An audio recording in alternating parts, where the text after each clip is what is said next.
1타 강사와 함께하는 경제 1타 해법. 오늘은요 다시 모셨습니다. 2차 전지에 대해 속 시원하게 풀어주실 분입니다. 김지훈 대표님이십니다. 어서 오세요. 네, 안녕하세요. 김지훈의 훈훈한 주식의 김지훈입니다. 네, 본업은 계속 말씀드리지만 전업투자자고요. 지금 2차 전지 관련된 강의를 열심히 하고 있습니다. 대표님, 저희가 뵀었던 게 한 2, 3개월 전이었었던 것 같아요. 네. 근데 그때 방송 나가고 혹시 댓글 보셨어요? 네, 댓글 봤어요. 아니, 제가 봤던 댓글 중에 정말 기억에 남았던 게 막 머리부터 발끝까지 다 예쁘다고. 진짜요? 대표님, 그런 댓글이 달려있더라고요. 그 댓글 못 봤는데. 다시 가서 그거 삭제해 놓으신 거 아니죠? 2차 전지가 참 올해 내내 핫했고, 뭐 저도 막 그때 얘기해 주셔서 맞아요. 관심 네. 갖고, 네, 네. 막 많은 분들이 이야기를 해주셨는데 최근에 좀 하락하고 있어요. 네, 한 50% 많이 하락했습니다. 넘게 네. 막 하락했는데 2차 전지 뭐 더 빠질 수도 있다. 바닥 다지는 중이다. 이 의견에 대해서 대표님은 좀 어느 쪽에 무게를 두고 계신가요? 지수보다 선방한 건 맞고요. 지수가 다 1월달 기준이고요. 어제 종가 기준으로 지수 대비는 평균 코스피는 14% 올랐고 코스닥은 24% 올랐는데 2차 전지 시가총액 기준으로 상위 48개사 평균이 39%니까 고점 대비 말씀하신 대로 딱 정확하게 평균도 고점 대비 50% 빠졌는데 지수 대비 초과 상승한 부분은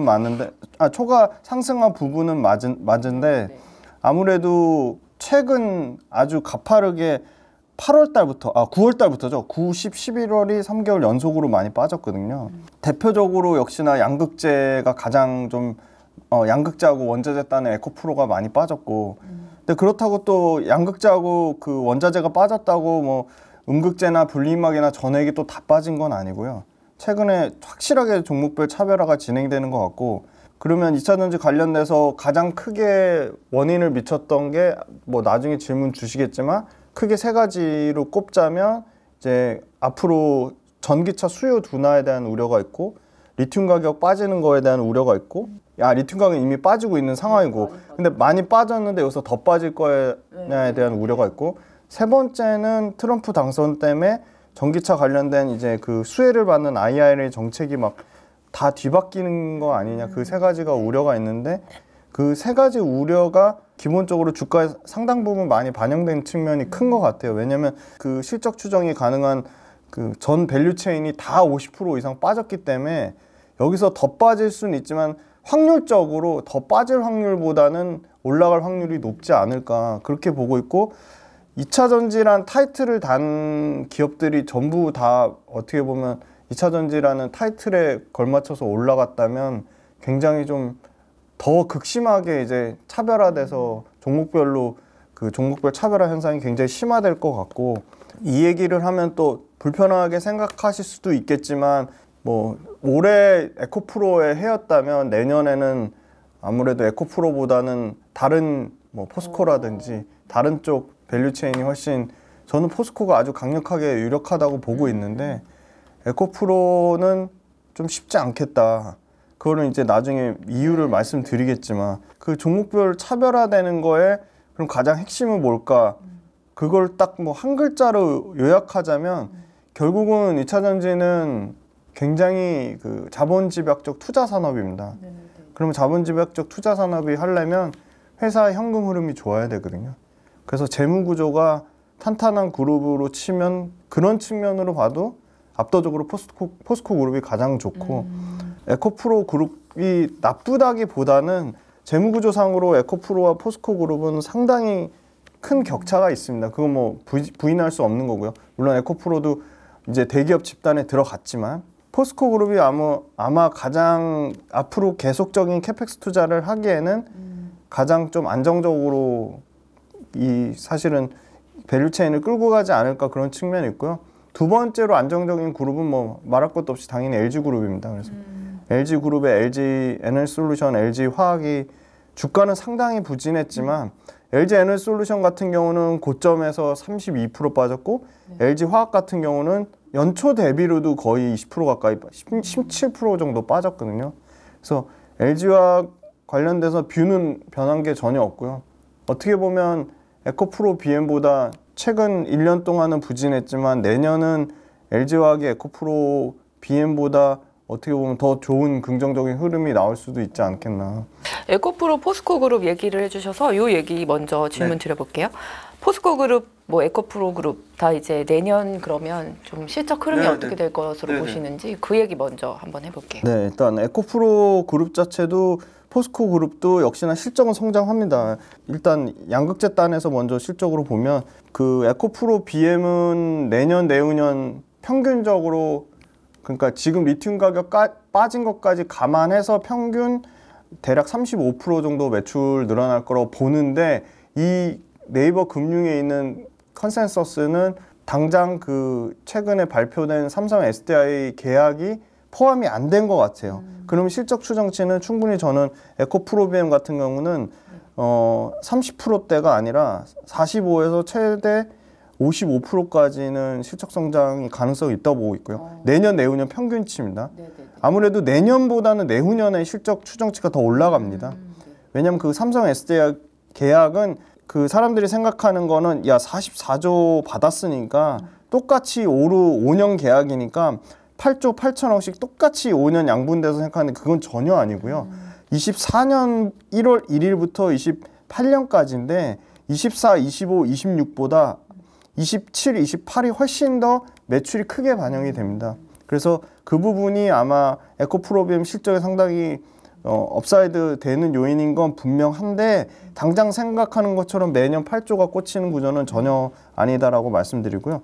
포스코 퓨처엠은 에코프로비엠보다 현재 기준으로는 실적 성장치가 훨씬 좋습니다. 매출은 기본적으로 평균 53%인데 포스코 퓨처엠도 지금 나오는 거는 이제 뭐 포드라든지 완성차 직납이 충분히 가능성이 있거든요. 그 부분에 따라 실적 상향 추정치가 될 가능성이 높다고 보고 있고 이익단에서는 에코프로비엠이 평균 내년과 내후년에 영업이익 증가 평균이 60%라면 포스코 퓨처엠 한 130% 영업이익 증가폭을 예상하고 있고 포스코 홀딩스는 대략 리튬 매출이 드디어 이제 내년 하반기부터 반영될 건데 지금 리튬 매출 반영되는 거는 네이버 금융이 아직 추가가 안 된 것 같아요. 그래서 리튬 매출 반영 안 된다고 가정했을 때 매출은 대략 한 5에서 10% 정도 상승 여력이 있다고 보고 있고 실적상으로 그다음 영업이익 같은 경우가 올해는 굉장히 그래도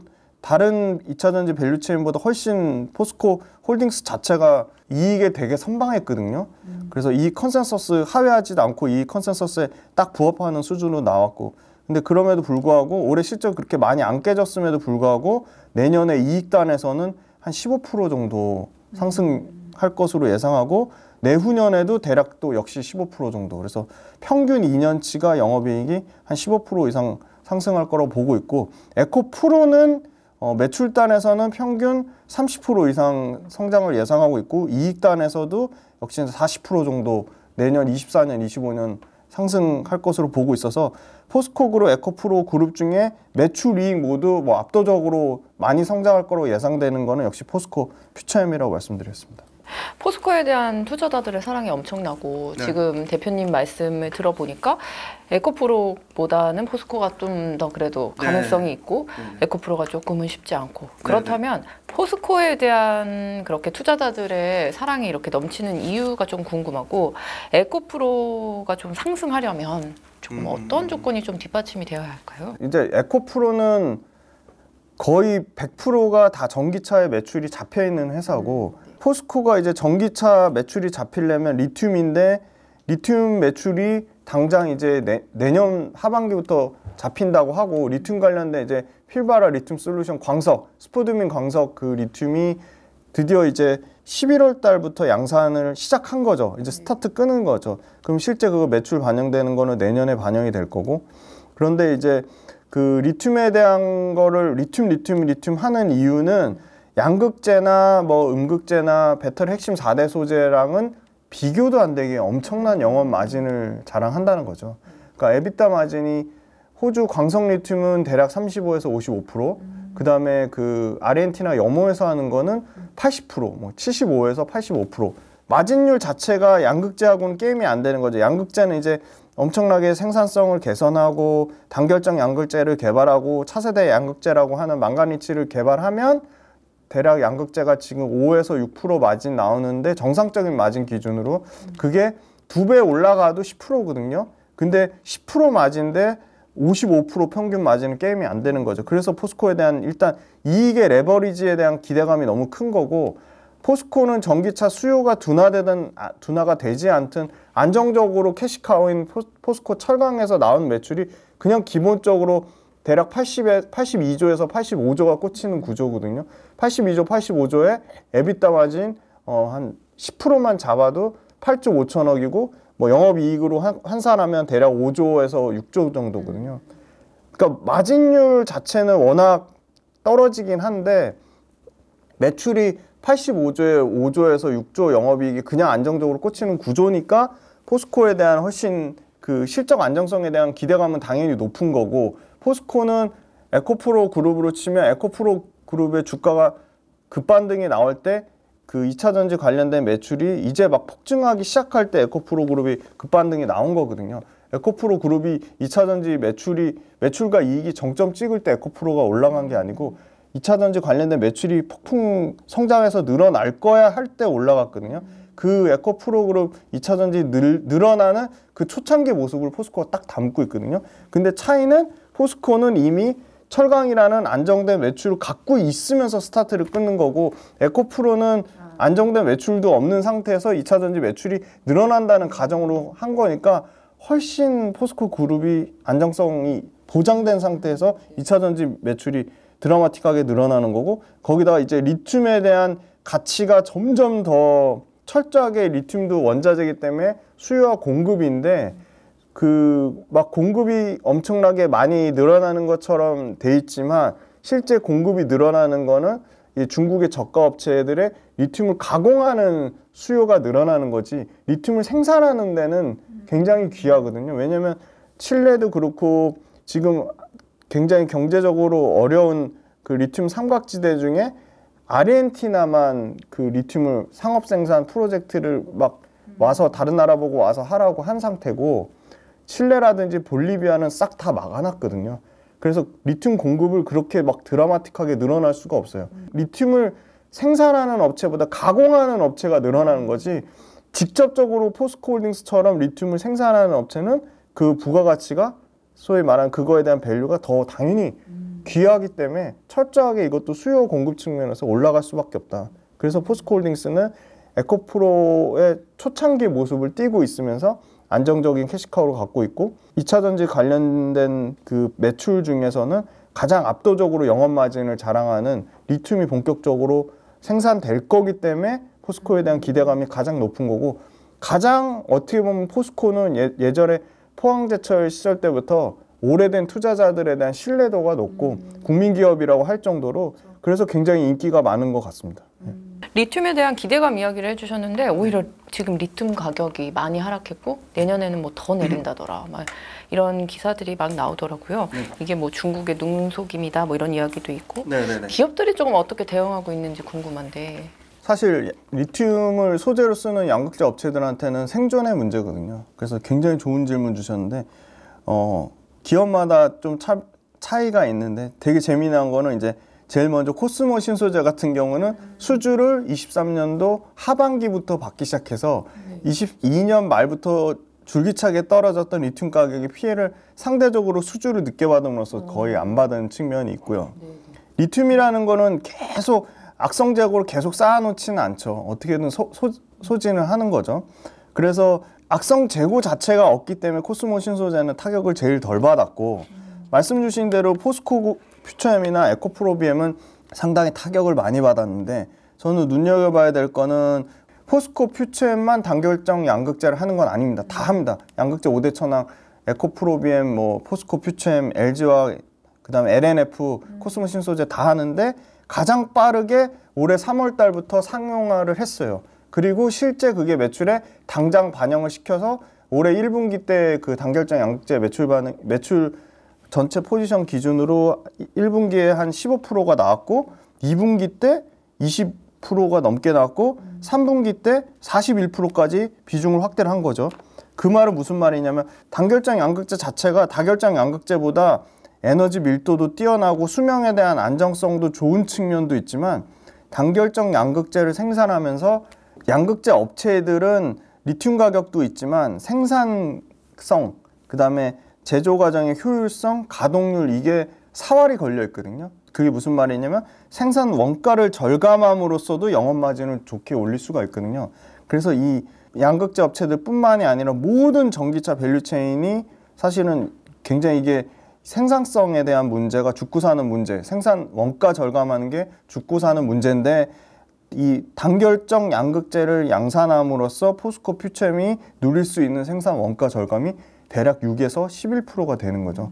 별거 아닌 것 같은데 워낙 매출 단위가 크기 때문에 생산 원가 절감 효과가 엄청나게 커지는 거죠. 그런데 단결정 양극재 생산 비중 자체가 커지면 커질수록 원가 절감되는 양 자체도 되게 커지겠죠. 그래서 3분기 기준으로 매출 41%인데 당장 올해 연간으로 치면 거의 50%대 육박할 것 같고 내년에는 60% 이상, 내후년에 70% 이상 기하급수적으로 단결정 양극재의 포지션이 늘어나면 생산 원가 절감이 10% 이상 된다고 치면 상당히 이거는 리튬 가격 떨어지는 거를 다른 차원으로 복구하는 측면이 있을 것 같고요. 그 다음에 이제 포스코 그룹도 하고 있지만 LG화학 같은 경우는 미국에서 광산 사오고 니켈을 인도네시아 현지에서 또 광산을 사고 그런 일종의 그 밸류체인 수직 계열화. 리튬 가격을 보전을 못하면 리튬 못지않게 많은 비싼 가격을 차지하는 게 니켈하고 이 코발트거든요. 사실 리튬보다 코발트가 더 비싼데 이걸 다 현지에서 광산을 사가지고 그 밸류체인 수직 계열화를 직접적으로 포스코 그룹 못지않게 LG화학도 진심으로 지금 하고 있거든요. 그래서 그런 측면으로 봤을 때는 사실은 상당 부분 리튬 가격 빠지는 거를 굉장히 회사가 죽고 사는 문제로 커버를 하고 있고 에코프로 BM은 가장 포스코나 LG그룹보다 뭐 광산도 없고 아무것도 없잖아 그렇게 얘기하는 측면이 되게 커요. 그래서 사실은 에코프로는 자회사 중에 비상장 자회사 에코프로 글로벌에 있습니다. 그래서 에코프로 글로벌을 통해 굉장히 공격적으로 그 해외 광산 사는 작업을 심지어 에코프로 그룹도 하고 있는 걸로 알고 있고 에코프로는 압도적으로 중국을 제외한 1등 업체인 전구체라는 건 쉽게 말하면 양극재의 70% 이상을 차지하는 중간 물질이라고 할 수 있는데 전구체가 국내에서도 1등, 중국을 제외한 글로벌로도 1등이기 때문에 전구체 수직 계열화가 가장 잘 돼 있는 회사예요. 에코프로는. 그래서 에코프로 BM 같은 경우는 에코프로 머티리얼즈로부터 100% 전구체를 생산 내재화할 수 있기 때문에 그 부분도 상당한 원가 절감 효과가 있을 거다. 왜냐면 당장 에코프로 머티리얼즈 같은 경우가 계속 캐파를 증설해야 되는데 뭐 파도 같은 회사는 상장시켜주면서 에코프로 머티리얼 상장 안 시켜줘가지고 상당히 곤욕을 치렀지만 그래도 다행인 거는 에코프로 머티리얼즈가 올해 11월 달에 상장함으로써 상당 부분 자금을 확보했어요. 대략 6천억 이상을 자금을 확보했기 때문에 그 자금을 에코프로 그룹이 돈이 없어서 쓸데없는 데 쓰는 게 아니고 100% 다 캐파 증설이에요. 그래서 캐파 증설해서 2027년까지 21만 톤의 캐파를 증설하겠다 했으니까 21만 톤이면 어마어마한 양이거든요. 그래서 21만 톤 기준으로 하면 매출로 치면 5조 넘는 매출이에요. 왜냐면 당장 예상하는 게 에코프로 머티리얼즈가 24년 내년 기준으로 1조 2천억에 영업이 950억에서 1000억 정도 봅니다. 그래서 그러면 이거는 에코프로 머티리얼즈의 생산 캐파가 늘어나면 뭐 압도적으로 당연히 에코프로 BM이 최대 수혜를 받을 수밖에 없기 때문에 그런 부분이 다 대부분의 이 양극재 업체들이 그걸 대비를 하고 있다. 가장 늦게 뭐 스타트 끄는 LNF도 전구체를 LS랑 합작하면서 하고 있고 LNF도 JH 화학공업이라고 해가지고 일종의 LNF의 자회사를 통해서 또 이런 그 원자재 조달을 소싱을 하고 있기 때문에 그런 부분에 대해서는 대비는 하고 있는데 그게 부각이 안 됐던 이유는 비중 자체가 너무 작았던 거죠. 흑연 이슈도 나오고 여러 가지 이슈가 나오면 나올수록 자체 조달하는 거, 밸류체인 수직 계열화하는 거는 점점 더 강화될 거라고 봅니다. 리튬 가격이 반등하면 2차 전지 기업들도 조금 회복을 할 수 있겠죠? 네네. 지금 리튬 가격 관련돼서 1분기 때 수산화 리튬 가격이 킬로그램당 75달러였고 2분기 때 45달러, 3분기 합산 평균이 35니까 절반도 넘게 빠졌죠. 리튬 가격 기준으로 생산 원가가 킬로그램당 20불 정도 생각하면 되는데 지금의 가격은 리튬 그러니까 소위 말하는 1티어들 업체들 1티어들이 지금 생산 원가 수준의 거의 손익분기점 킬로그램당 20불 수준하고 지금 현재 리튬 가격 빠진 가격 수준이 10%에서 15%밖에 안 될 정도로 생산 원가 수준으로 떨어졌다는 얘기는 여기서 리튬 가격이 15% 이상 더 빠진다 그러면 리튬 회사들은 역마진 나는 구조예요. 그러니까 자기네들이 손실 보면서까지 계속 악성 재고를 쌓을 가능성은 현실적으로 매우 낮다고 봐요. 왜냐하면 리튬 업체들도 당장 이게 죽고 사는 문제니까.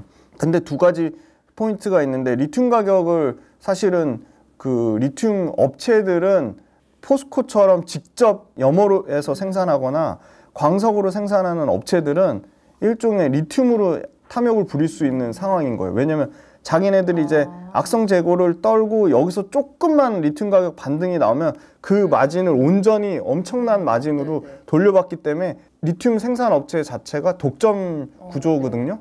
그럼 생산 업체들은 자기네들 조금 이제 손실 나는 거를 어느 정도 감안하고 여기서 생산량을 더 줄이거나 아니면 오히려 생산량을 늘려서 그 물량을 더 확보하면 내년에 가격 반등 나오면 그걸 온전히 다 수혜를 받을 수 있기 때문에 지금은 일단 원가 수준까지 깨졌다는 거 독점 업체들 리튬 가격 독점 업체들이 가격을 가지고 약간 탐욕을 부릴 수 있는 구간이다. 그거는 쉽게 예를 들어서 옛날에 석유 가격 막 빠졌을 때 오펙이 석유 가격을 조정하는 거랑 똑같은 개념이에요. 공급자 우위 현상이 나오는 거죠.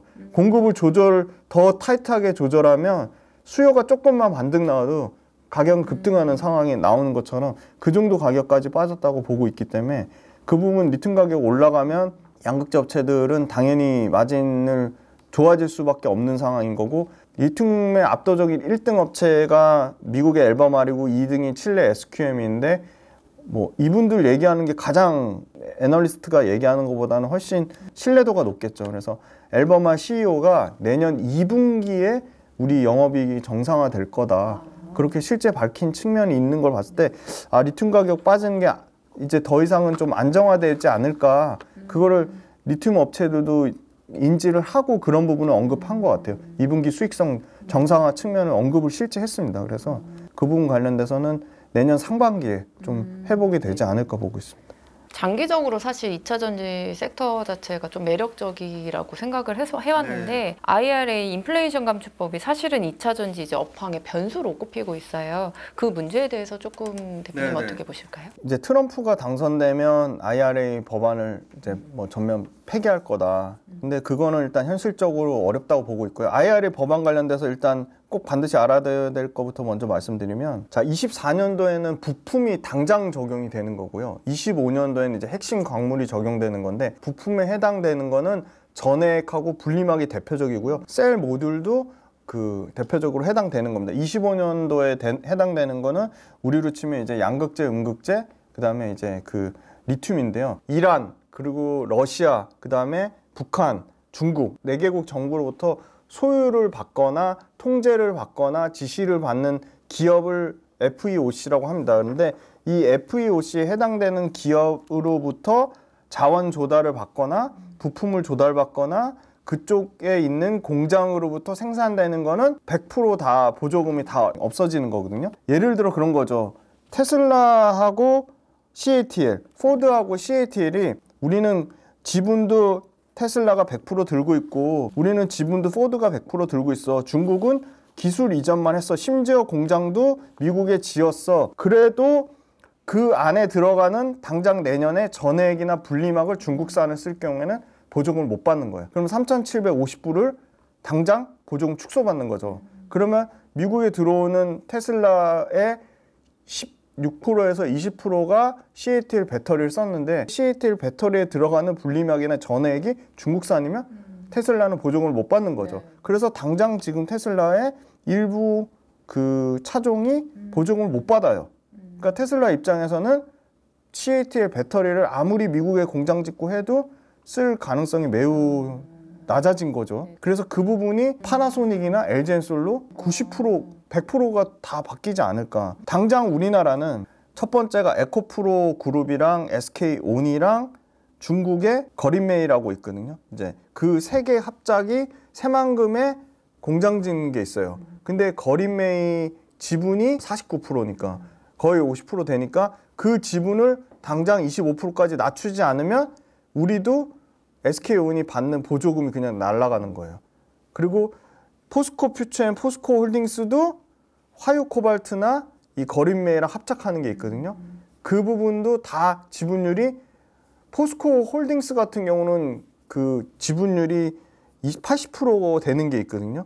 80% 되는 거는 25%까지 낮춰야 되고 포스코 퓨처엠 마찬가지고 포스코 퓨처엠도 화유 코발트랑 조인하는 게 49%니까 그것도 낮춰야 되고 LG에너솔루션도 포스코 퓨처엠이랑 화유 코발트 합작법인 한 게 화유 코발트 지분이 40%나 들어가니까 그걸 25%로 낮춰야 되고 낮추는 이유는 당장 그 핵심 광물이나 부품 때문에 보조금에서 제외되거든요.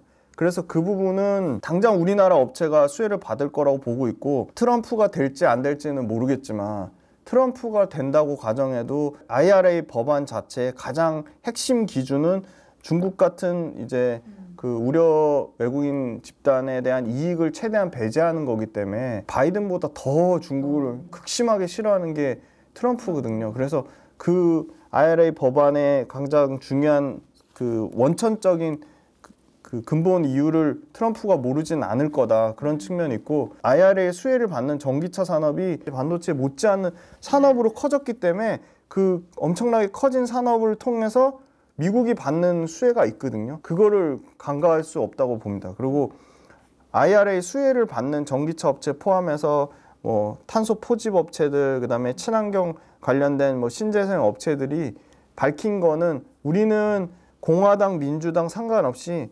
초당적인 지위를 받고 있다. 왜냐면 앞으로 계속 당연히 친환경으로 갈 거고 탈탄소로 갈 건데 그거에서 미국이 선도적인 지위를 계속 차지하기 위해서는 그거 IRA 법안이 굉장히 중요한 법안 중에 하나이기 때문에 그 부분을 절대 무시할 수가 없다.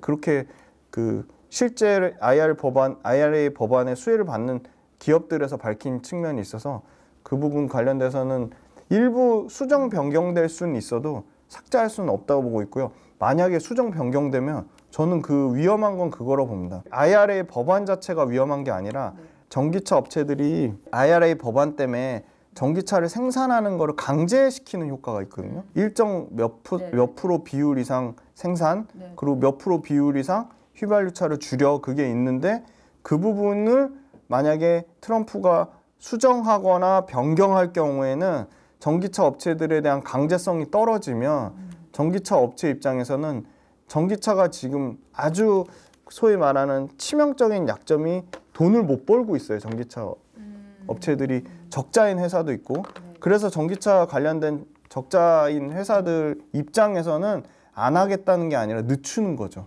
완성차 업체들의 생산을 강제하지 않으면 7년 된, 8년 된 언제 때 모델 S야 모델 Y 테슬라의 그 정말 옛날 구닥다리 모델 가지고 계속 가격 갖고 장난쳐가지고 매력적인 전기차 모델이 나와서 소비자의 선택사항이 커지면 훨씬 더 빨리 시장이 커질 수 있을 텐데 아직도 테슬라 외에 그 휘발유차 업체들이 매력적인 전기차 생산을 심지어 계속 수요 둔화 우려까지 나오면서 그 매력적인 전기차 신차를 생산하는 게 계속 늦어지는 거예요. 그나마 정부 강제로 매력적인 신차를 나오게 하는데 그걸 다 뒤바꿔가지고 야 보조금도 못 받는데 보조금 축소됐는데 전기차 할 거야 우리 근데 나중에 할게 이렇게 돼버리면 저는 그게 더 큰 문제라고 봅니다. LFP 양극재랑 NCM 양극재가 보면은 좀 장단점이 뚜렷하던데요. 요 LFP가 앞으로 NCM의 상대가 좀 될까? 어떻게 보세요? 요새 이제 택시 타고 이동하면 유독 전기차 택시를 많이 타거든요. 근데 만족도가 엄청나게 높고요. 조용하고 그리고 일단 유지비가 너무 싸요. 근데 충전할 때가 너무 적은 거예요. 맞아요. 원래도 전기차 자체가 충방전에 굉장히 그 약한 연결고리가 있는데 LFP는 더 극심한 거죠. 그래서 지금 이제 겨울 추울이 와서 극심한 이제 환경 온도 변화가 심한 환경이 되면 LFP의 충방전은 급격하게 떨어지는 거죠. 그래서 그 부분 관련돼서 LFP 배터리를 채용한 굉장히 좋은 소위 말하는 그 벤츠나 아우디 차 중에 LFP 배터리를 채용하는 게 있거든요. 그걸 타시는 분도 아직 겨울이 왔으니까 상당히 두렵다. 가다가 차가 언제 쓸지 모른다. 그만큼 이 충방전이 굉장히 중요한 이슈가 될 수밖에 없고 심각한 수준이고 LFP 관련돼서 기술적인 난이도가 엄청나게 높은 게 아니다. 그렇기 때문에 국내 업체들이 할 줄 몰라서 안 한 게 아니라 안 한 거죠.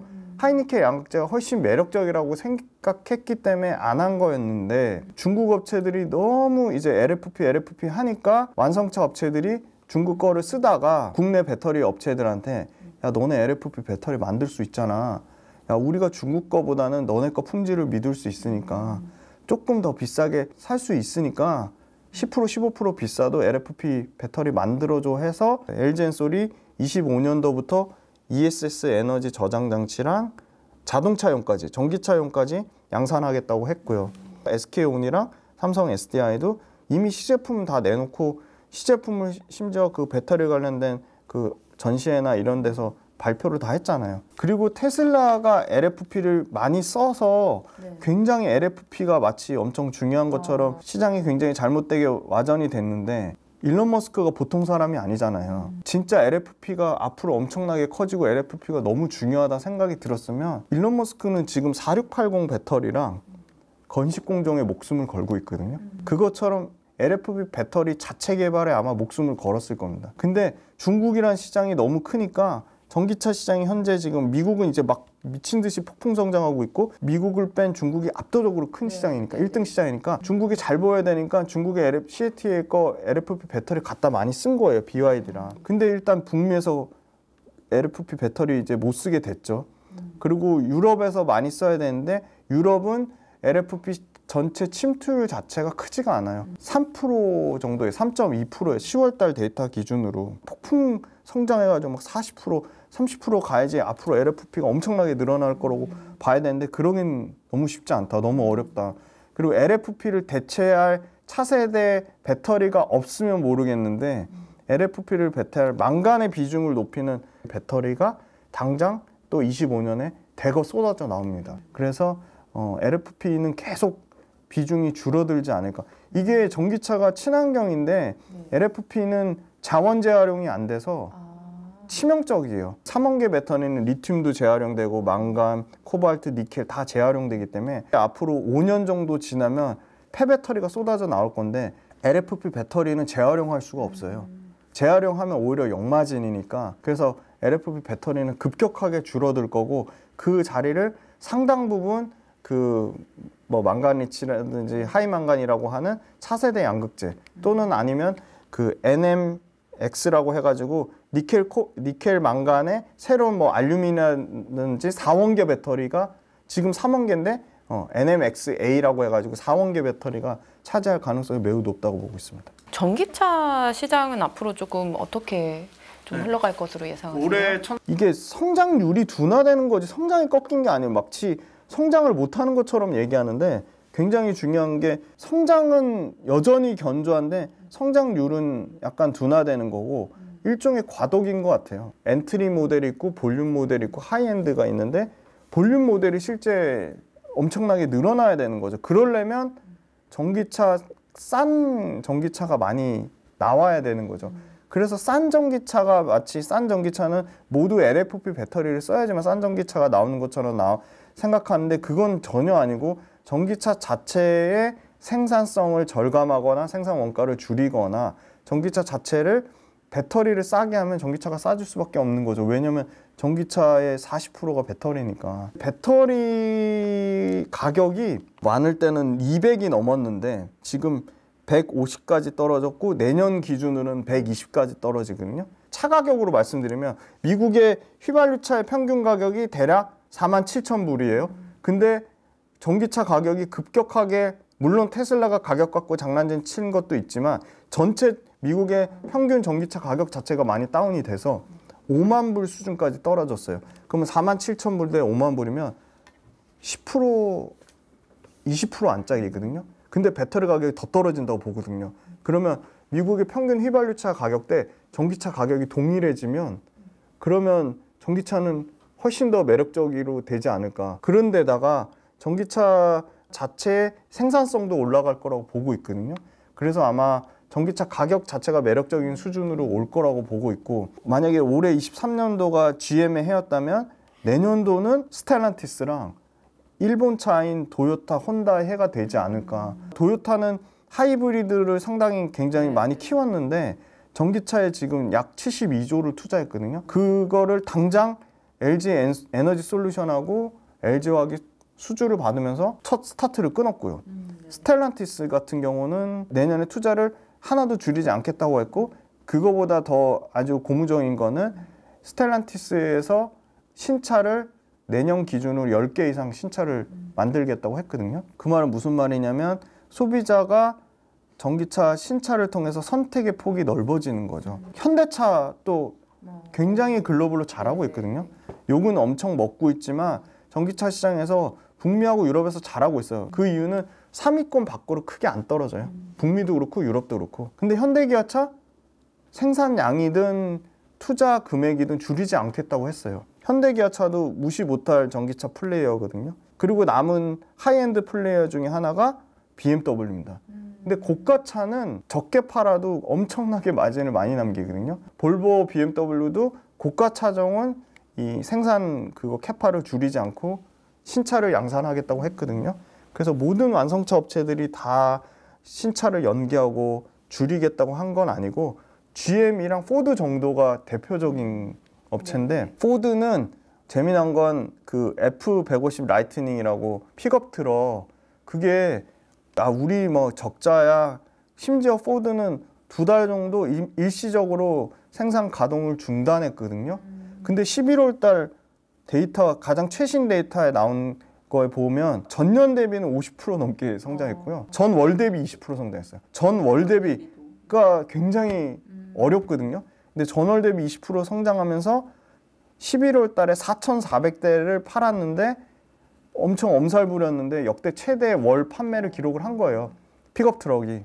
포드가 약간 뭐 이익이 안 나올 거다, 적자 날 거다 엄살 부린 측면도 있지만 생각보다 판매량 자체는 견조하게 나오고 있다. 내년에 모든 업체가 다 생산을 줄이고 연기할 것처럼 보이는 거에 대해서는 굉장히 큰 오류가 있는 거고, 하이엔드 쪽 차종은 굉장히 견조하다고 말씀드리겠습니다. 요즘에 반도체가 살아나고 있어요. 그래서 반도체랑 2차 전지 둘 중에 조금 내년에는 어떤 게 조금 더 괜찮을 거라고 보시는지. 반도체를 좀 부정적으로 얘기해서 엄청 욕을 먹었는데 예, 반도체를 싫어하는 건 아니에요. 그러니까 저는 계속 의심을 해보는 거죠. 반도체랑 2차 전지 어느 게 매력적일까? 와, 2차 전지는 숫자도 찍히는데 맨날 비싸다고 그렇게 욕을 먹고 2차 전지에 대해서 부정적인 여론이 막 형성이 됐는데, 그거는 2차 전지의 펀더멘탈이 변했다기보다는 너무 안타까운 거는 2차 전지가 그냥 반도체처럼 덜 요란하게 좀 정상적인 수준으로 케이스 바이 케이스로 갔다면 2차 전지가 이렇게 비싸다라는 뭐 고평가다, 지금 현재 가격에 막 반토막 수준으로 나오는 말도 안 되는 레포트가 양산되지도 않았을 거고, 그냥 차곡차곡 스텝 바이 스텝으로 못 갔던 게 저는 너무 안타까운 현실이고, 2, 3개월 안에 300%, 400% 오르면 당연히 그건 비정상적인 거잖아요. 단기간에 과도하게 오른 거에 대한 엄청난 후폭풍과 부작용을 겪고 있는 거지. 2차 전지 펀더멘탈은 전혀 문제가 없는 상황이었던 거고, 앞으로도 성장통은 겪겠지만 계속 성장할 거고, 반도체는 계속 의심을 해봤던 거예요. AI 스토리 너무 좋아. 근데 숫자가 안 나와. 올해 적자인데 내년에 엄청 실적 좋아진대. 내년에 실적이 좋아진다 쳐요. 내후년에 또 내년을 뛰어넘는 실적이 나온다는 보장이 없는 거예요. 그리고 저는 계속 얘기하는 게 2차 전지 회사들은 2차 전지가 죽고 사는 문제고 2차 전지가 매출이 100%인 회사고 2차 전지로 100% 영업이익 나는 회사인데, 반도체 관련된 회사는 AI를 얘기하지만 그 대단한 하이닉스조차도 AI 매출이 차지하는 거는 10% 미만인 거예요. 당장 내년에 20% 늘어난대요. 늘어나서 20%인 거예요. 그러니까 100%랑 20%랑 차지하는 게 되게 적은 거죠. 근데 그러면 AI 반도체를 투자할 거면, 엔비디아는 AI 반도체 매출 비중이 40%가 넘으니까 그럼 엔비디아 투자하는 게 정확한 거죠. 주식하려면 스토리도 만족해야 되고 숫자, 넘버스도 만족해야 되는데 이게 넘버스가 계속 퀘스천 마크 되니까 약간 그 부정적으로 얘기할 수밖에 없었던 거죠. 근데 반도체는 되게 심플한 게 엄청난 경기 민감주인 거죠. 그래서 경기가 역발상이에요. 오히려 나쁠 때 투자해서 경기가 좋아지면 팔아야 되는 건데 경기가 지금 그렇게 좋지 않거든요. 네. 내년에도 그렇게 썩 좋아질 것 같지 않아요. 그래서 반도체가 앞으로도 계속 좋아질까? 내년에 좋아지는 건 당연한 거죠. 왜냐면 올해 실적을 개판 쳤으니까.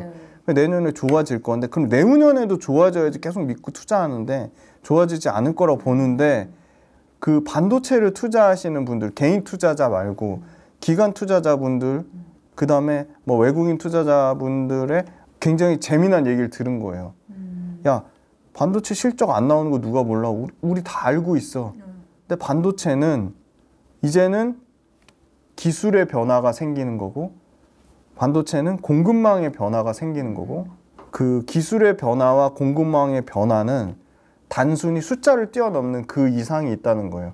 그 중에 저는 이제 AI 기술의 변화는 뭐 부정할 수 없는 사실이고 AI 기술의 변화가 올 건데 그걸 숫자로 이제 환산할 수가 없으니까 너무 막연한 거였는데 AI 기술의 변화 말고 아까 얘기한 공급망의 변화에 대해서 되게 빵 얻어맞은 게 있었어요. 그게 무슨 말이었냐면 전기차 예를 들어서 리튬의 생산 업체인 포스코 홀딩스가 압도적인 2차 전지 밸류체인의 수직 계열화의 끝판왕을 차지하면서 계속 포스코는 주목받을 수 없다고 말한 것처럼 이 반도체가 숫자가 안 찍히는데 논리가 딱 들어맞는 거예요. 그러니까 그런 거죠. 반도체 관련돼서 생산할 수 있는 생산 업체는 우리나라 SK 하이닉스, 삼성전자, 미국의 인텔, 마이크론, 대만의 위탁 생산하는 TSMC 정도밖에 없는 거예요. 이 5개 대만, 우리나라, 미국을 제외한 일본까지 일본을 제외한 나머지는 다 반도체 다 치킨 게임이 끝났잖아요. 다 알아서 떨어져 나가서 파산되고 이제 없잖아요. 생산하는 반도체를 생산하는 업체 자체가 없는 거예요. 숫자가 찍히든 안 찍히든. 그러면 반도체를 생산하는 업체를 제외한 나머지는 다 반도체 수입국이잖아요. 그러니까 생산하는 업체, 공급 업체가 우위를 가져갈 거라는 거예요. 그러니까 그 논리가 너무 맞는 거죠. 왜냐하면 점점 생산하는 업체의 지위가 강화되면 강화됐지 줄어들진 않는다는 거죠. 근데 그 반도체를 생산하는 업체 중에 아주 대표적인 글로벌 1등, 2등이 다 우리나라니까. 그러니까 우리나라가 반도체 실제 공급국이니까 미국하고 중국하고 치열하게 싸우면 싸울수록 공급하는 우리나라 업체는 오히려 피해를 입는 게 아니라 당연히 수혜를 받을 거라고 볼 수밖에 없는 게 맞는 거죠. AI 기술이 너무 당장 숫자로 찍히게 먼 미래에다 치면 반도체 생산국이라는 것 자체는 굉장히 메리트가 있다고 봐서 저는 그 부분은 전혀 그렇게 크게 뭐 중요하다고 생각 안 했는데 공급국이라는 거는 당장 제가 2차 전지 리튬 중요하다고 얘기할 때 리튬 공급하는 게 포스코홀딩스밖에 없는데 반도체는 삼성전자, 하이닉스, 인텔, 마이크론, TSMC 이게 다거든요. 이 5개 업체가 독점하는데 그 2개를 우리나라 갖고 있잖아요. 새로운 뭔가 엄청난 공급 업체가 뛰어나올 수가 없어요. 이것도 기관 투자자분들이 해준 굉장히 중요하고 재미난 얘기인데 반도체 하려면 돈도 많고 땅도 많아야 되는 거예요. 엄청난 부지를 투자해야 되니까. 그러면 상대적으로 당연히 지금은 하이닉스가 날아가지만 하이닉스는 미안한 얘기지만 삼성전자보다 돈도 딸리고 땅도 없어요. 하이닉스가 여기서 용인 반도체 공장을 더 증설하려면 증설할 땅이 있어야 되는데 땅이 없어요. 그러니까 하이닉스는 굉장히 캐파 증설에 제한적인 거예요. 그러면 어디 중국 가서 공장 늘려야 되는데 야 중국 우시 공장에서 땡겨오는 반도체 미국에서 쓰지 말라는 거잖아요. 똑같은 거 2차 전지나. 그러니까 하이닉스 딱 심플해. 영업활동 현금 흐름, 투자활동 현금 흐름, 재무활동 현금 흐름을 보면 영업활동 현금 흐름 플러스가 좋은 거예요. 영업으로 벌어들인 현금 흐름이 당연히 많이 들어와야 되니까 이거 2차 전지에도 똑같이 적용하셔야 돼요. 투자활동 현금 흐름 마이너스가 좋은 거예요. 계속 캐펙스 투자를 하는 거니까. 재무활동 현금 흐름 플러스라는 거는 외부에서 차입금을 계속 빌리는 거예요. 아니면 주식 유상증자 하에서 발행하거나 사채를 채권을 발행하면 재무활동이 플러스가 돼요. 그럼 재무활동도 당연히 마이너스가 좋은 거예요. 재무활동 마이너스라는 건 외부에 차입한 거 빚을 갚거나 그런 건데 아마 하이닉스 보시면 영업활동 현금 흐름은 증가하나 이 투자활동 현금이랑 재무활동 현금흐름이 플러스가 돼서 영업활동 현금 흐름은 감당할 수 없는 수준일 거예요. 삼성전자는 당연히 영업활동으로 발생하는 현금 흐름이 투자활동 현금 흐름과 재무활동 현금 흐름을 갚고도 남을 정도로 돈이 많은 거고요.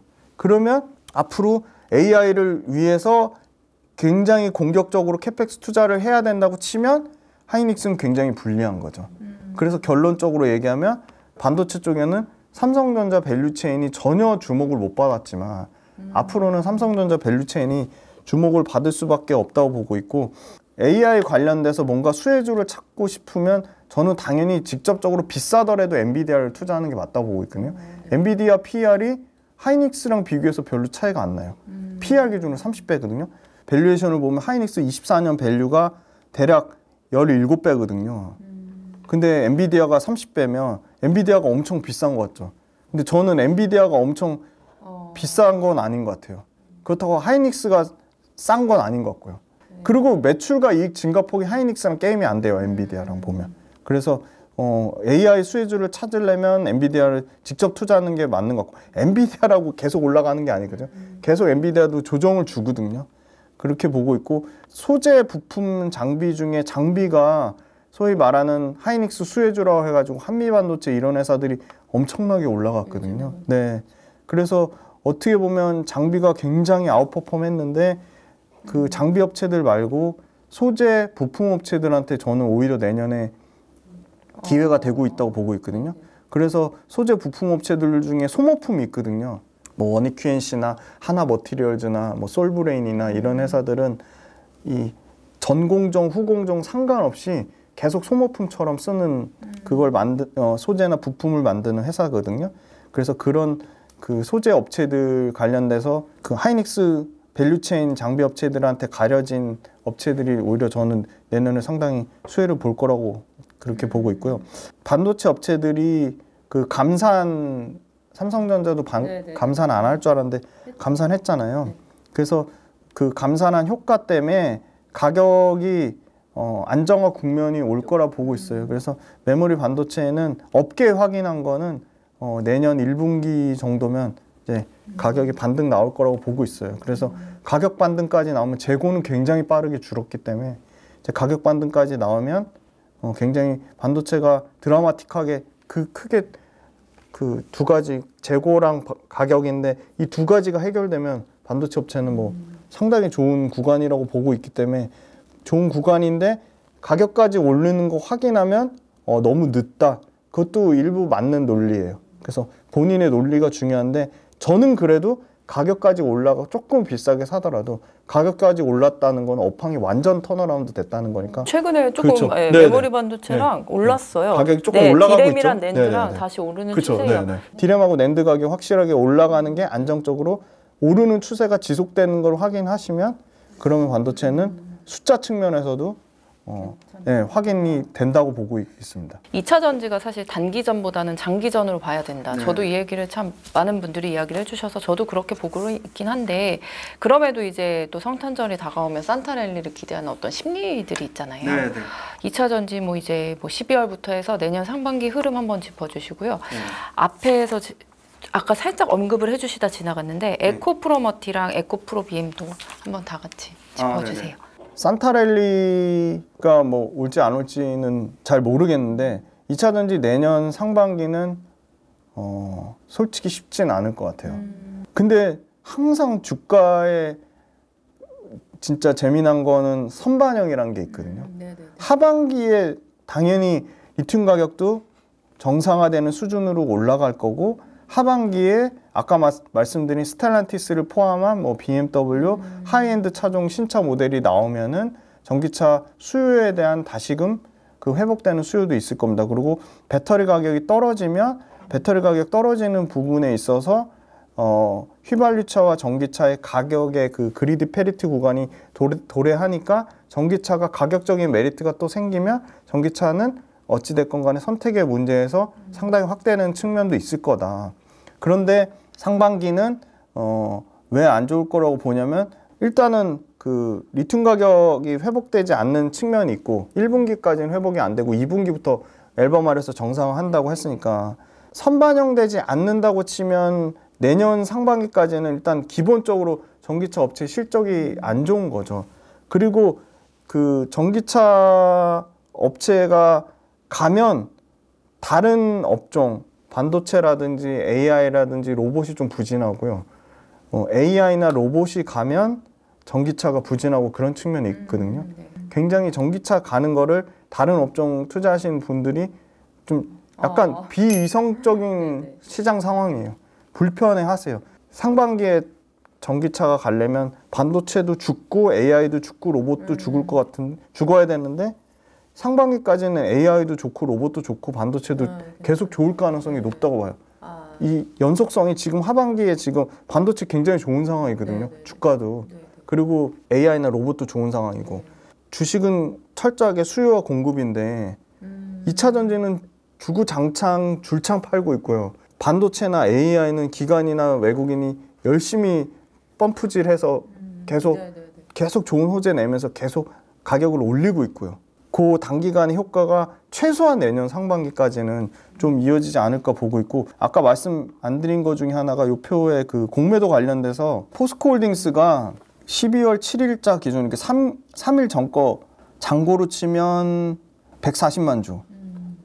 엄청 줄은 것 같지만 크게 눈에 띄게 줄지 않았습니다. 한 5% 정도 줄은 것 같아요. 금액으로 치면 한 6,200억 정도. 그런 이유가 있을까요? 공매도 금지 조치를 어쨌든 내린 상황인데 그럼에도 지금 잔량이 그냥 눈에 띄게 막 줄진 않고 네, 맞아요. 주식도 사실은 뭐 계속 가격이 그쵸? 하락하고 뭐 이유를 어떻게 보세요? 그 굉장히 중요한 이유가 개인 투자자 vs 기관 투자자, 개인 투자자 vs 외국인 투자자 서로 눈치 엄청 보는 거예요. 눈치 싸움 하고 있는 건데 이거 HTS에서 확인하실 수 있는데 0189 키움 영웅문 기준으로 기관별 공매도 순위가 있는데요. 최근 기준, 그 다음에 1개월 기준, 3개월 기준, 6개월 기준이에요. 그러니까 공매도 치는 입장에서 엄청나게 손실이 크거나 뭔가 사야 될 이유가 생겨야지 살 거 아니에요. 갚을 거 아니에요. 근데 지금 1개월 데이터로 보면 맨 끝에 있는 대비율 기준으로 플러스라는 거는 공매도 치는 세력이 손실 중인 거고 마이너스는 수익 중인 거예요. 그러면 에코프로비엠 1개월 기준으로 최근에 주가 올라서 12.5% 손실 중이에요, 공매도는. 근데 이 정도 감내할 수 있다는 거예요.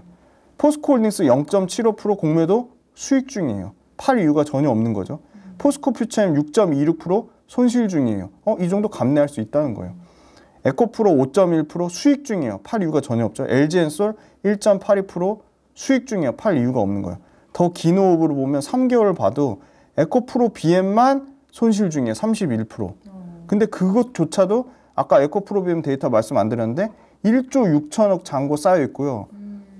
수량으로 치면 544만 주예요. 하나도 줄지 않았어요. 역대 최고 찍고 있어요.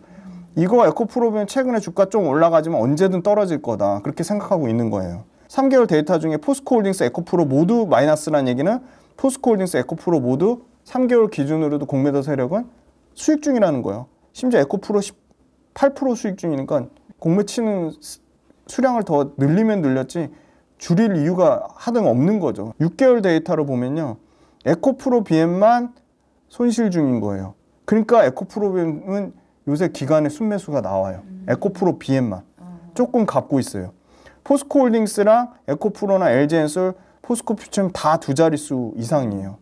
그러니까 에코프로는 지금 6개월 데이터나 3개월 데이터나 한 달 데이터나 최근 5일 데이터 모두 엄청난 수익 중이기 때문에 팔 이유가 없는 거죠. 개인 투자자는 계속 쇼커버 얘기하면서 막 이거 들어올 거야 하고 그 타임만 보고 살려고 하는데 실제는 안 들어오는 거죠. 팔 이유가 없으니까. 수익 중이니까. 네. 그래서 저는 이게 쉽진 않겠다. 쇼커버 언제 들어올지도 몰라요. 그러니까 이자 내면서 우리 버틸 수 있다 그러면 안 들어오는 거거든요. 그 제도 개선을 하려면 이제 정확하게 제대로 해야 되는데 이 상환 기간을 맞춰놨는데 무제한 연장시켜버리면 의미가 없는 거예요. 연장까지 금지해야 되는 거예요. 무제한 연장 되잖아요, 지금. 전산화 해야 되는데 전산화 안 하잖아요. 전산화가 마치 그 국민 세금 내서 해야 될 것처럼 하는데 그게 아니고 증권사에서 하면 돼요. 몇백억 드는 것도 아니에요. 몇십억 대인데 증권사가 몇십억이 없어가지고 전산화 못한다고 말도 안 되는 거죠. 그래서 개인 투자자가 마치 공매도를 무조건 반대한 것처럼 그러는데 그게 아니고 제도를 근본적인 제도를 개선해 달라는 거잖아요.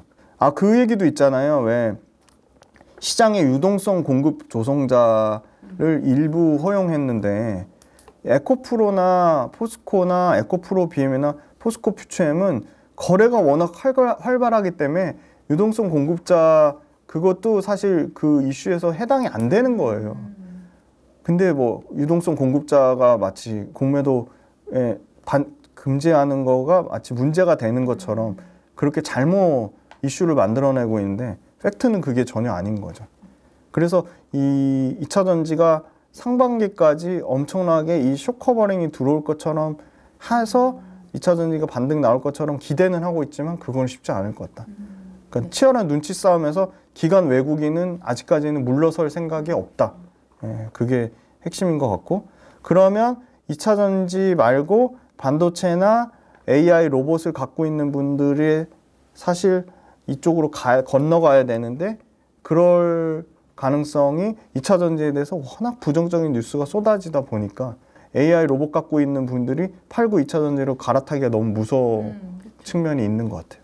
에코프로 머티, 에코프로 BM 여기 한번 시장 한번 짚어주세요. 네네. 에코프로 머티는 국내에서 압도적인 전구체 1등 기업입니다. 중국을 포함하면 전구체 점유율 5위권이고요. 1등부터 5등 사이에 3개의 업체가 중국이기 때문에 전구체도 중국 걸 쓰면 미국에서 수혜를 못 받습니다. 네. 그렇기 때문에 미국에서 이 시장 캐파가 급격하게 늘어날 가능성이 있어요. 에코프로 머티가. 당장 내년에 매출이 1조 3천억에 영업이익 1,000억 정도 예상하고요. 아까 말씀드린 캐파를 4배에서 5배 정도 늘린다고 했잖아요. 그럼 아까 5조 매출에 10%만 잡아도 영업이익 5천억 정도 합리적으로 볼 수 있고, 그러면 거기에 밸류를 나는 20배를 줄 거야. 그러면 10조가 나오는 거고, 25배를 줄 거야. 그러면 13조고 밸류가 나오는 거거든요. 그럼 중국만 있냐? 그건 아니에요. 일본에 강력한 스미토모 메탈마이닝이라는 회사가 있고, 유럽에 바스프토다가 있는데, 너무 다행히도 바스프토다나 스미토모 메탈마이닝은 뭐 일본 업체란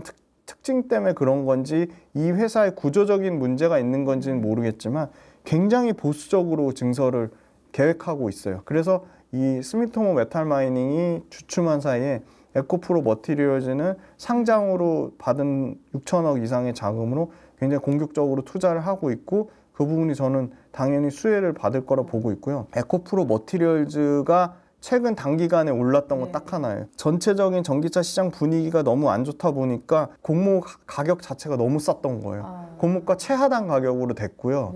공모가도 낮았지만 그 유통 비율이라고 해가지고 유통 비율 굉장히 중요한데요. 유통 비율 자체가 18%면 그 신규 상장하는 것 중에 가장 낮은 수준의 유통 비율이에요. 수요 공급이 굉장히 타이트했던 건데 공모 가격 자체도 싸니까 굉장히 급반등이 나온 거고요. 에코프로 싸게 사셨던 분들이 상당 부분 에코프로 머티리얼즈로 간 측면도 있는 것 같고요. 에코프로 머티리얼즈 자체 회사가 경쟁력이 높다 보니까 그거는 기관 투자자 측면에서도 이 부분을 부정할 수가 없었던 거고, 그리고 실제로 숫자가 1조에서 2027년까지 5조 가는 그림이니까 숫자로도 검증이 돼 있고, 지금 당장은 너무 비싸죠. 그렇지만 에코프로 머티리얼즈가 만약에 가격적으로 언제든 조정이 나올 수 있잖아요. 기간 조정이 나올 수 있고 가격 조정이 나올 수 있잖아요. 그러면 저는 상당히 에코프로 머티리얼즈는 에코프로 BM 못지않게 중장기적으로 3년 이상 끌고 가기에 좋은 회사라고 보고 있고요. 약점은 그거예요. 야, 너무 에코프로 그룹에 치중되어 있는 거 아니냐. 그러면 에코프로 BM 말고는 뭐 고객사가 없어? 그건 아니에요. 에코프로 머티리얼즈 김병훈 대표가 발표한 거에 따르면 우리 고객사 당연히 다변화할 거고, 에코프로 머티리얼즈의 전구체가 품질, 레퍼런스, 생산 수율 다 검증됐기 때문에 포스코 퓨처엠이 만약에 자기네들이 자구책으로 자체적으로 내재화 한다고 하지만 그 물량이 딸릴 경우, 심지어 자체적으로 내재화가 안 되는 LG화학이나 뭐 코스모 신소재나 LNF도 자체 내재화 하겠다고 하지만 물량이 안 되거든요. 그러니까 물량 안 되는 LG화학이나 LNF나 코스모 신소재 쪽으로 얼마든지 에코프로 머티리얼즈의 전구체가 전 갈 확률이 있다고 보고 있고요. 요새는 특징적인 게 양극재 업체도 꼭 배터리 셀 업체로 납품하는 게 아니라 다이렉트로 완성차 업체로 납품하거든요. 근데 이 정부채 글로벌로 중국제하고 1등 업체잖아요. 그럼 에코프로 머티리얼즈도 자기네들이 좀만 이 영업에 신경 쓰면 다이렉트로 완성차 업체랑 계약할 가능성도 저는 있다고 보고 있습니다. 에코프로 BM은 그 삼성 SDI 계약 관련돼서 사실은 기대하는 거는 내년에 제일 기대를 많이 하는데 NH투자증권 레포트에 따르면 좀 합리적으로 잘 실적 추정을 한 것 같아서 말씀드리면 24년은 약 5조, 25년은 약 7조, 26년은 대략 10조, 27년이 12조, 28년이 15조. 그러니까 드라마틱하게 엄청 실적이 개선이 돼요. 근데 조금 우려해야 될 거는 사람들은 71만 톤 27년까지 캐파 그 이상을 생각했는데 그 이상은 아닌 거예요. 27년 캐파에 딱 맞는 수준인 거예요. 근데 27년 캐파도 말은 27년 캐파 71만 톤 하겠다고 했지만 얼마든지 연기되거나 취소되거나 그중 일부가 수정 보완될 수 있잖아요. 근데 27년까지 71만 톤은 완벽하게 확보했다는 것 측면은 저는 그렇게 뭐 나쁘지 않다고 보고 있고, 물론 71만 톤보다 이 44조란 계약이 더 상향을 생각을 했지만 그건 아닌 거죠, 팩트는. 그래서 그 부분 때문에 더 여기서 막 치고 가야 되는데 44조는 엄청난 계약이 나왔는데도 못 치고 간 측면이 있고요. 이게 아마 실적에 반영되면 아까 살짝 말씀드렸지만 지금 현재 컨센은 약 40% 컨센 상향이 예상되지만 이게 25년, 26년에는 대략 60% 이상 반영되지 않을까. 컨센 상향의 여지가. 그리고 삼성 SDI를 눈여겨봐야 될 게 결과론적으로는 삼성 SDI가 보수적이다. 수주 못 받았다 했지만 결론적으로는 지금 굉장히 성공한 케이스예요. 그러니까 LG 엔솔, SK온이 막 미친 듯이 공급 늘릴 때 삼성 SDI는 공급을 늘리지 않았는데 이제 뒷짐지고 있던 삼성 SDI가 완전 포지션이 바뀌었거든요. 굉장히 공격적으로 지금 하고 있어요. 그러니까 삼성 SDI가 인디애나에 33기가와트 지은 거에 짓고 있는 와중에 32기가와트 추가 증설했고요. 삼성 SDI의 높은 포지션이 BMW랑 스텔란티스입니다. 근데 아까 말씀드렸죠. 24년도에 굉장히 공격적으로 신차를 늘리는 아주 매력적인 회사에 24년도가 스텔란티스의 해가 될 정도로 스텔란티스인데 스텔란티스는 삼성 SDI의 굉장히 큰 고객사입니다. 그러면 삼성 SDI랑 가장 그 핵심 양극재 밸류체인은 역시나 에코프로 BM입니다. 그럼 삼성 SDI가 잘 나가면 상식적으로 에코프로 BM이 잘 나갈 수밖에 없어요. 삼성 SDI의 수주가 계속 늘어날 거니까요. 이미 많이 늘어나고 있고 조심해야 될 거는 삼성 SDI의 매출은 에코프로 BM이 100% 가져가는 게 아닙니다. 에코프로 BM과 삼성 SDI의 합작 범인이 있어요. 에코프로 EM이라고. 그럼 에코프로 EM은 에코프로 BM이 60%, 삼성 SDI가 40%이기 때문에 이익의 40%는 삼성 SDI가 떼가거든요. 그 이익 추정을 굉장히 디테일하게 하셔야 돼요. 리스크라기보다는 좀 보수적으로 잡아야 되는 게 있고요. 에코프로 BM이 이번에 잡은 그 계약을 봤을 때 삼성 SDI 쪽으로부터 계약받는 개런티는 90% 이상이라고 보고 있어요. 또 삼성 SDI 측면에서는 굉장히 계약을 잘한 게 리튬 가격 최바닥일 때 지금 샀잖아요.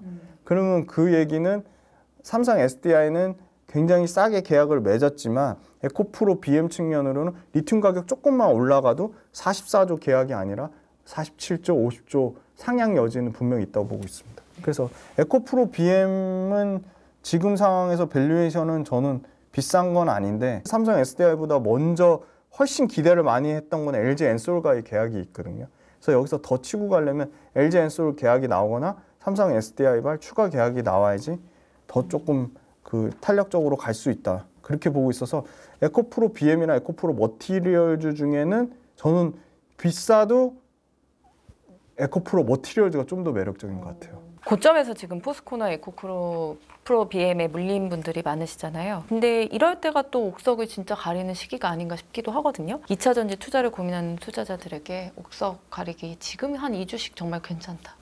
한마디 해주신다. 전기차 제일 중요한 거는 소비자의 선택의 문제인데 그 부분을 좀 지난달에 왔을 때도 그 부분을 좀 강력하게 말씀드렸었어야 되는데 그 부분을 좀 간과해서 말씀드리는 부분을 좀 죄송하게 생각하고, 왜냐면 우리나라랑 중국은 엄청나게 전기세가 싸서 전기차에 대한 사실 메리트가 굉장히 큰데 유럽이나 미국 같은 경우는 전기세가 너무 비싸고 휘발유 값이 너무 싸기 때문에 소비자 입장에서는 전기차를 타면 탈수록 손해라는 인식이 있을 수 있어요. 근데 또 그거를 야, 친환경 풍력하고 태양광 개발하면 전기차 싸잖아. 그건 아니에요. 그러니까 반은 맞고 반은 틀린 게 풍력하고 태양광이 엄청나게 늘어나는 것처럼 보이지만 그렇진 않아요, 지금. 만약에 트럼프 당선되면 풍력 태양광은 완전 치명타예요. 전기차보다 풍력 태양광 쪽에 타격이 입을 가능성이 더 커요.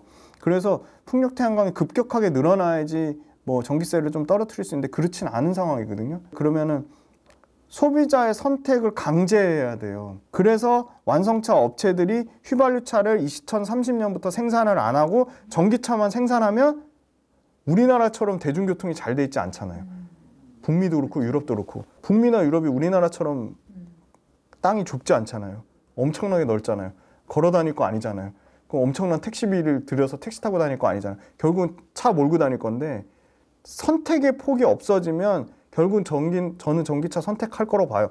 그러면 전기차 선택을 강제해야 되는데 정부에서 강제해야 되고 차를 만드는 업체에서 강제해줘야 되는데 트럼프가 당선돼가지고 IRA 법안 수정해서 이 강제성을 없애버리면 그건 굉장히 심각한 문제인데 저는 트럼프 당선되기 어렵다고 보고 있거든요. 틀릴 수도 있지만 그러면 소비자의 선택을 강제하는 문제가 강화되면 강화될수록 전기차 시장은 급격하게 좋아질 거다. 정부 강화하는 문제는 이미 전기차 산업이 너무 커졌기 때문에 예를 들어 유럽만 해도 보조금 축소하는 것만 얘기하시는데 영국은 야 당장 24년도에 야 완성차 업체 너네 22%는 전기차만 생산해. 아니면 벌금 엄청 때릴 거야. 영국이 그렇게 하면 프랑스, 독일, 스페인, 이태리 따라올 거라고 봅니다. 그리고 북미는 당연히 지금 전기차 관련돼서 보조금 엄청 주고 중국 완전 배제하면서 미국은 시장 침투율 자체가 너무 낮기 때문에 성장성 자체가 말도 못하게 큰 거고요. 50% 넘게 성장하니까. 그래서 유럽하고 북미에서 소비자의 선택을 정부에서 트럼프가 당선되지 않는다는 가정하에 정부에서 강제하는 측면이 있고 그다음 두 번째는 완성차 업체 입장에서 이 휘발유차를 생산을 계속하고 전기차를 생산을 안 하면 그 부분이 완성차 입장에서 벌금을 맞거든요. 그게 무시 못할 정도로 26년을 기점으로 엄청나게 커질 거라고 보거든요. 그래서 완성차 입장에서도 자기네들 자체적으로도 휘발유차 비중을 상당 부분 줄이는 부분이 있을 거다. 그리고 이제 중국하고의 지정학적인 그런 부분에 있어서 유럽은 독일이 중국한테 기술 이전 많이 해줘가지고 중국에서 독일 차를 많이 팔 거라고 생각했는데 많이 못 팔았거든요. 그러니까 독일이 사실 중국이라고 치면 막 진짜 치를 떨고 있거든요. 이태리도 최근에 그 1대1로 해서 탈퇴했잖아요. 그것처럼 유럽에서 이 중국 관련돼서 가격을 덤핑하는 수준으로 너무 싸게 해서 당장 유럽 완성차 업체들이 너무 피해를 보고 있어요. 중국 업체들 때문에. 근데 유럽 완성차를 살리기 위해서 유럽 국가에서 중국 기업들 차종 전수조사하고 중국 기업들 차종에 15% 이상 관세를 매기라고 9월 달에 EU 집행위원장이 밝혔으면 그 부분이 그냥 일회성으로 이벤트성으로 끝나진 않을 것 같고요. 중국 업체들이 만약에 가격적인 메리트가 떨어지면 유럽 업체 살아나면 유럽 업체에 들어가는 배터리의 70%가 국내산 배터리를 쓰기 때문에 배터리도 좋아지고 그 밑에 소재단도 좋아질 거라고 봅니다. 그래서 결국은 강제하는 문제가 얼마나 빨리 오냐 늦게 오냐의 차이인 것 같아요. 오늘요 2차 전지에 대해서 정말 속속들이 대표님하고 함께 이야기 나눠봤습니다. 대표님 오늘 말씀 감사합니다. 감사합니다.